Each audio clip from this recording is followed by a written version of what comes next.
Hello， 大家好，我是刘毅，关注刘毅美食，每天教你一道好吃又实用的家常菜。今天分享的是长豆角炒肉丝。首先把长豆角掐去两头，清洗干净。这是我家园里自己种的长豆角，切成段儿。好，把猪里脊肉稍微冻一下子，然后再切成丝儿。切好放入盆中，用水化上。再切点小料，葱姜蒜、大蒜拍破，姜拍破，会剁碎，拍破再剁碎，这样炒菜更出味道。这是个小技巧。切点葱花，再切少许的红辣椒，配个颜色。如果喜欢吃辣的，可以放入小米辣。把肉丝挤干水分，先来腌制一下，放入少许的盐、胡椒粉、料酒，少许的老抽，抓拌一下，抓至肉丝粘手，然后放入玉米淀粉。有鸡蛋清的放入半个鸡蛋清，这个肉丝吃得更滑嫩。没有的就放入淀粉，抓拌均匀。好，放入少许的色拉油，防止炒的时候粘连。食材准备好，开做。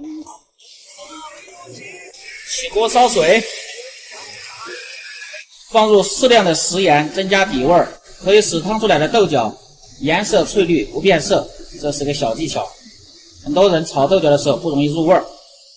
水开下入豆角，开锅保持中火，煮2分钟，煮熟煮透关火。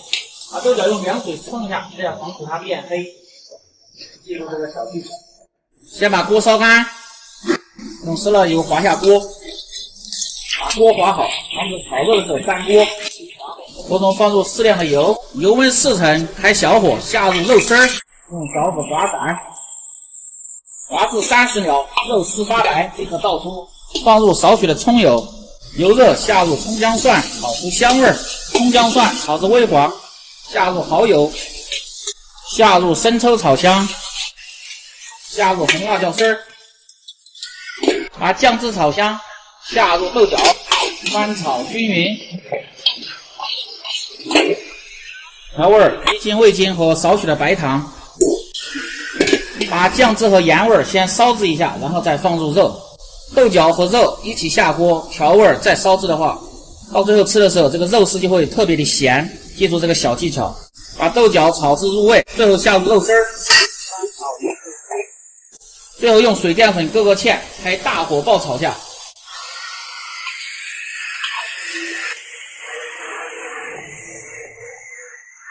出锅的时候放入少许的蒜末，让这个菜吃得更香。放入盘中。豆角炒肉丝就做好了，家常做法，非常的下饭。如果你每天不知道吃什么做什么，就关注我，美食每天更新。